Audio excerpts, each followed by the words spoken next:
Assalamualaikum warahmatullahi wabarakatuh. Halo, apa kabar sahabat sejuta kisah? Senang sekali kami bisa kembali hadir menjumpai Anda. Tentunya seperti biasa akan menghadirkan kisah-kisah nyata yang menarik, seperti kisah berikut ini yang sudah kami siapkan untuk Anda, berjudul Misteri Daya Pengasih Keris Belarak Cinere. Semenjak keris itu ada di tanganku, gadis-gadis terus memburuku, dan celakanya aku pun bergairah dengan mereka. Hingga tanpa aku sadari, banyak gadis baik-baik yang menjadi korbanku. Bagaimana akhir kisahnya? Aku tidak pernah menyangka kalau peristiwa aneh ini akan terjadi menimpa diriku. Semuanya berawal dari keris usang berlook 7 dengan motif daun kelapa atau belarak yang ternyata mempunyai kekuatan yang luar biasa. Keris yang tanpa sengaja aku temukan di Laut Kidul, tepatnya di pantai Pandan Simo. Ini ternyata bukanlah sembarang keris. Mulanya aku sedang menjalankan sebuah ritual hizbulatif selama 7 hari, hanya dengan memakan nasi dan air putih. Pada hari terakhir aku menjalani ritual tersebut, ketika aku keluar rumah, tanpa sengaja kulihat secarik sinar yang amat terang. Sinar biru itu menyala berpendar-pendar di bawah pokok pohon kelapa. Sinar itu berkilauan dari tanah dan berpendar ke akar serabut. Nyalanya yang terang sungguh amat menakjubkan. Sinarnya berbaur jadi satu antara putih dan kebiruan. Walau merasa aneh, namun akhirnya aku pikir itu kejadian yang wajar dan alamiah saja. Toh, akar pohon kelapa memang menyimpan fosfor yang tidak menutup kemungkinan ketika terkena cahaya rembulan, fosfor tersebut dapat menyimpan cahaya yang diterima dari sang rembulan untuk kemudian dipantulkan. Sehingga akar-akar pohon kelapa tersebut bersinar putih kebiruan secara menakjubkan. Akan tetapi, sinar kebiruan yang terdapat di sekeliling akar pohon kelapa itu ternyata terus berpendar-pendar, bahkan terlihat saling berkejaran, seperti sedang menyelubungi makhluk hidup atau mungkin juga sesuatu benda. Benarkah apa yang kulihat ini? Saking tidak percayanya akan peristiwa tersebut, kuputuskan untuk memanggil Mas Andi, kakakku, untuk ikut menyaksikan cahaya aneh tersebut.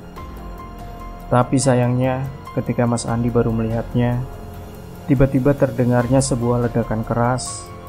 Bersamaan dengan itu, cahaya kebiruan yang tadinya berpendar-pendar di bawah pohon kelapa tadi naik ke atas batang. Sekejap kemudian, sinar itu melesat dengan kecepatan yang luar biasa mengarah ke selatan. Menyaksikan keanehan ini, aku dan Mas Andi hanya terbengong-bengong dibuatnya. Memang baru kali itulah kami menyaksikan peristiwa semacam itu. Kira-kira tadi itu apa ya? Tanya Mas Andi yang memang awam dalam hal ilmu gaib. Menurut perkiraanku itu pusaka, Mas.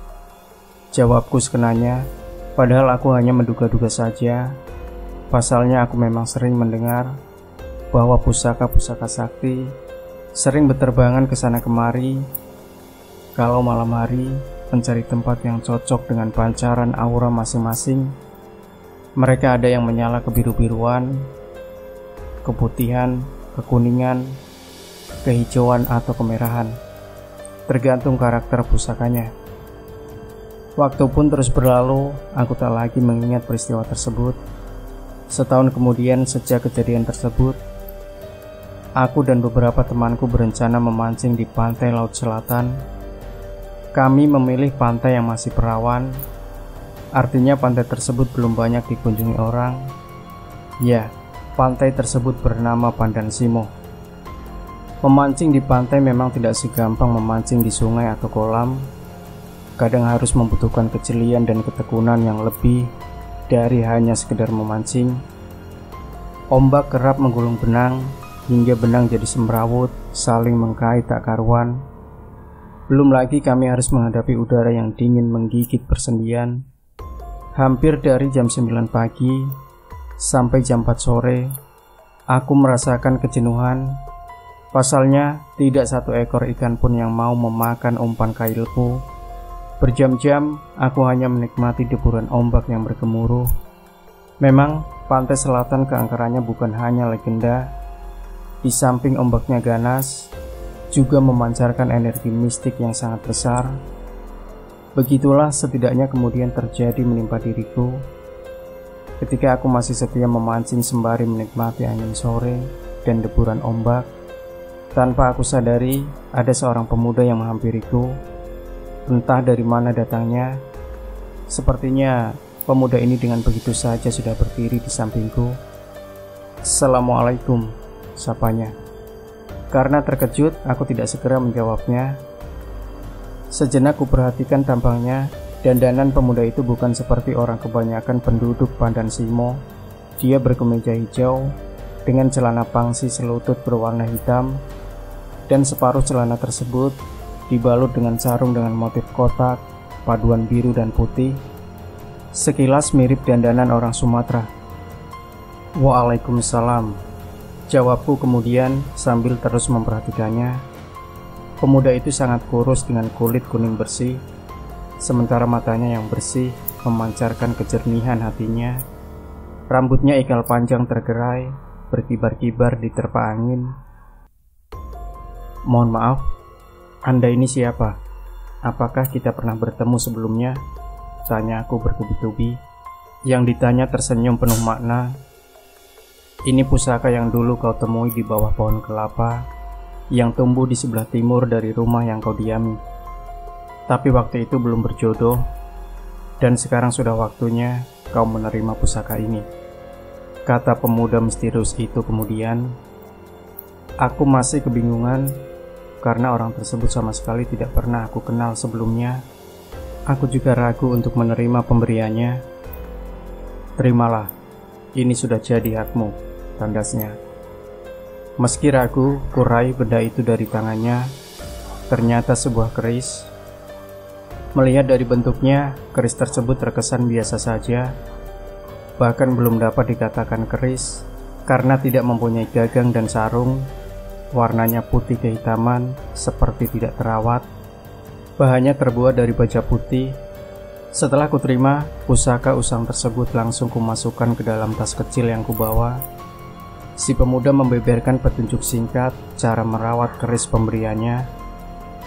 Setelah memberikan keris usang yang bernama Belarak Cineret itu, si pemuda misterius tadi segera berbalik dan pergi meninggalkanku dengan tanpa berkata walau sepatah kata pun. Tubuhnya menghilang ketika sudah beberapa meter jauhnya dari tempatku memancing. Aku sendiri masih heran dan bertanya-tanya, siapakah sebenarnya pemuda tersebut? Sebuah kelapa hijau sengaja kusediakan di kamarku. Ujung keris kemudian kucelupkan ke dalam airnya. Ya, memang begitulah petunjuk pemuda misterius tersebut untuk menjaga karismanya. Setiap harinya aku bungkus keris tersebut dengan kain merah. Meski terkesan barang rongsokan, namun entah kenapa aku suka sekali memperhatikan pusaka tersebut. Bahkan kadang sampai berjam-jam lamanya.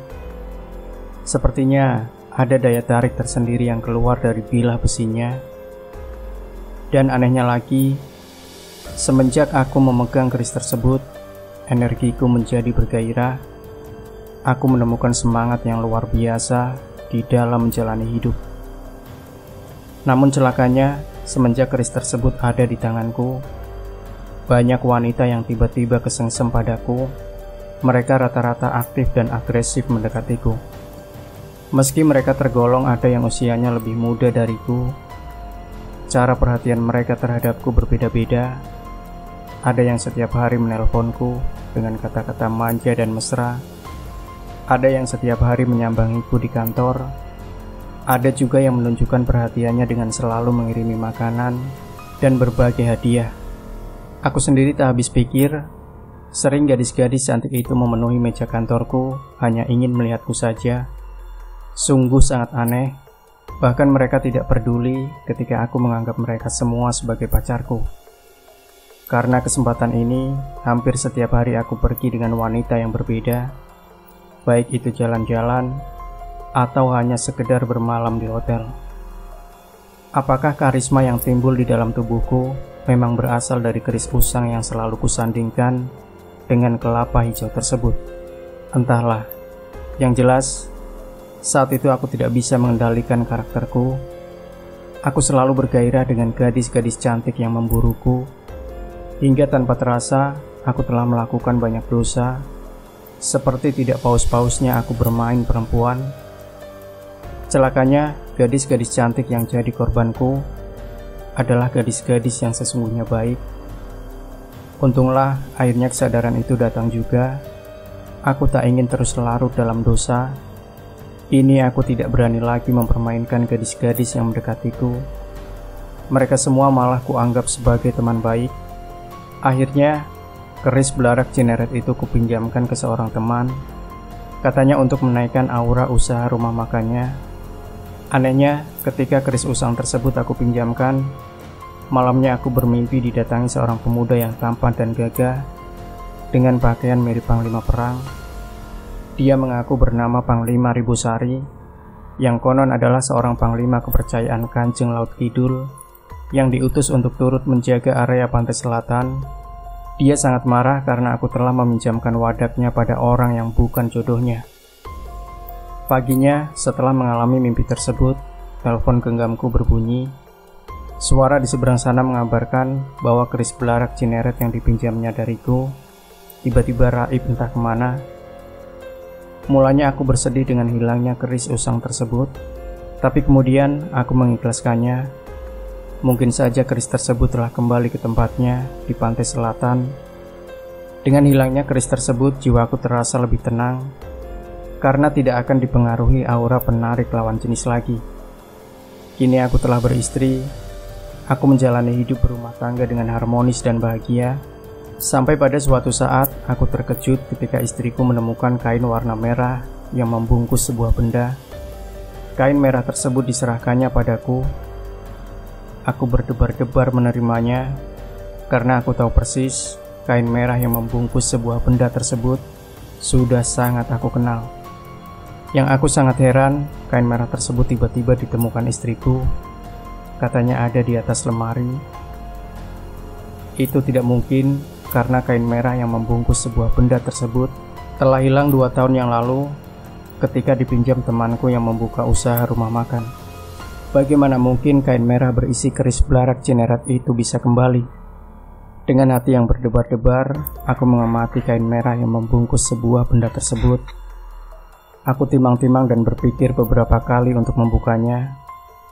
Aku menyadari bahwa kini aku telah mempunyai istri. Akankah dengan kembalinya kain merah yang membungkus sebuah benda tersebut, aku kembali akan bertualang dengan dunia para gadis yang nantinya membawa kesesatan bagiku? Dengan dada yang masih berdegup kencang, akhirnya aku beranikan diri untuk membuka kain merah yang membungkus sebuah benda tersebut. Dan dadaku semakin berdegup kencang, manakala benda yang terbungkus kain merah tersebut ternyata benar adalah keris belarak Cineret. Petualangan apa lagi yang menghadangku di hari esok? Entahlah. Yang jelas, semoga Tuhan melindungi dan menguatkan imanku. Demikian sahabat sejuta kisah. Jangan lupa berikan komentar Anda, like, share video ini, subscribe channel Sejuta Kisah, dan kembali nantikan kisah-kisah nyata terbaru dari kami setiap harinya. Sampai jumpa. Wassalamualaikum warahmatullahi wabarakatuh.